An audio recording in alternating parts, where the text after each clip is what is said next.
Consumers are incredibly intelligent these days, and they're becoming even more picky as their buying power is kind of being crunched a little bit with inflation and with interest rates and all these other things. So what that means to you is consumers, purchasers, buyers are looking to get into a home that maybe doesn't need as much elbow grease as we used to think. All right, everybody, my name is William, and today we're going to be talking about the difference between chores and projects. So let's jump right into it. My name is William Huffman.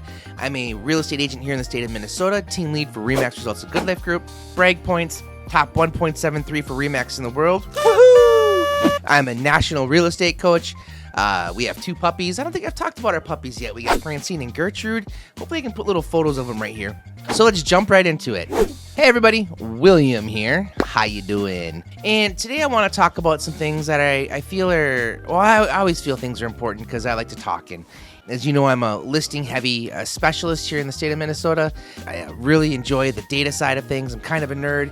Some of you have commented on you like my old Conan late night entertainment references.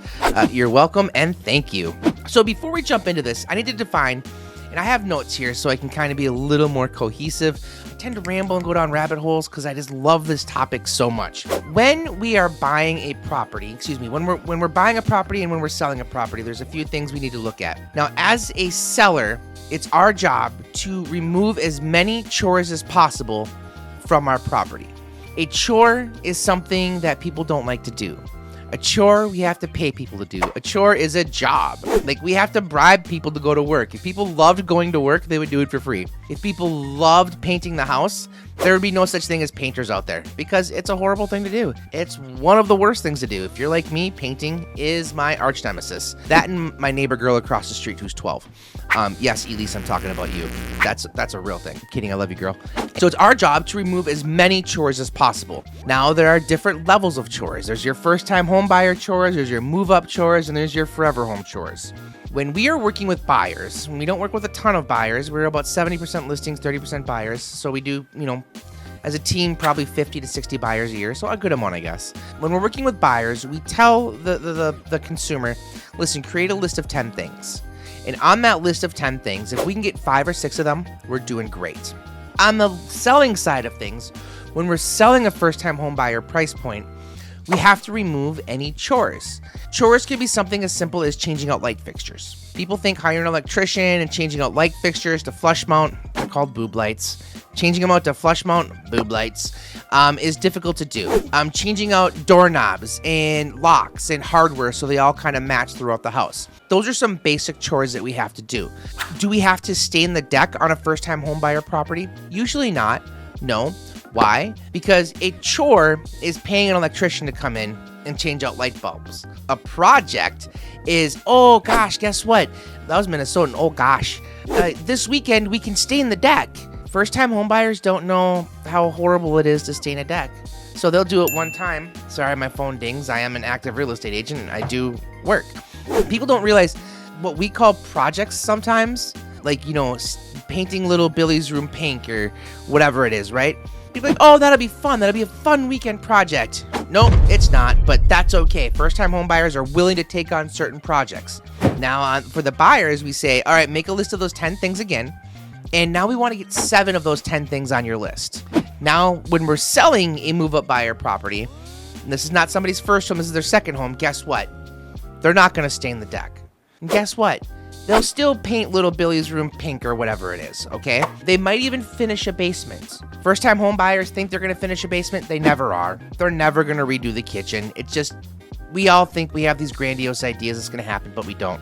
Move-up buyers, they probably have the equity or they probably have the liquidity and they are going to finish a basement, but they're not going to restain a deck and they're not going to do the landscaping. They want the landscaping neutral. And then when we move up to the forever home, we say, listen, you don't have to move. Make a list of 10 things and we're going to get 10 out of 10 things. Otherwise, you're not moving. And when we're selling a HNWI, they're typically high net worth individuals or forever homes, we call them. They're usually in the $700,000-$800,000 price range, or they can be. I shouldn't say usually.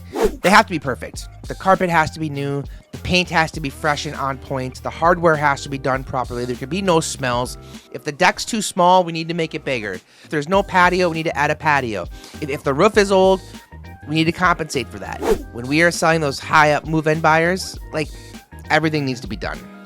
All right, you guys, I've kind of went on a little tangent for the last 5-6 minutes on chore versus project, changing out light fixtures, making sure your hardware matches throughout the home, or at least on each level. You can't have gold and rub bronze on the same level.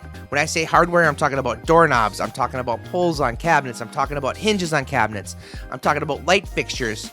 All of that needs to match. And then with that matching, now we have to make sure the paint color matches the trim.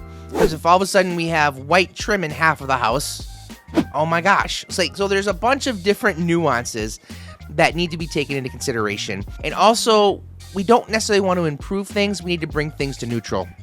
I threw a lot at you.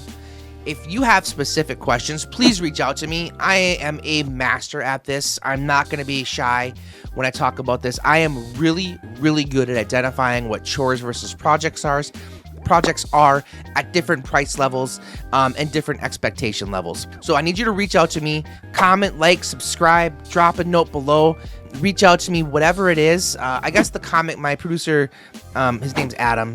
Love you, Adam. He harps on me. I need you guys to just do me a favor and comment, like, and subscribe, whatever all that stuff is, so he stops yelling at me. You gotta say they gotta subscribe. Well, I'm saying it now, okay, Adam? Knock it off. And let me know how I can specifically give you information regarding what you're looking for. Okay, before I go, this is way in left field here. It was fishing opener a couple weekends ago, and I went up to Fisher's Resort. Fisher's Resort on the northeast side of Mille Lacs there. They are awesome. So if you're looking for a place to go, they have these little cabins. There's a little play area. Super fun.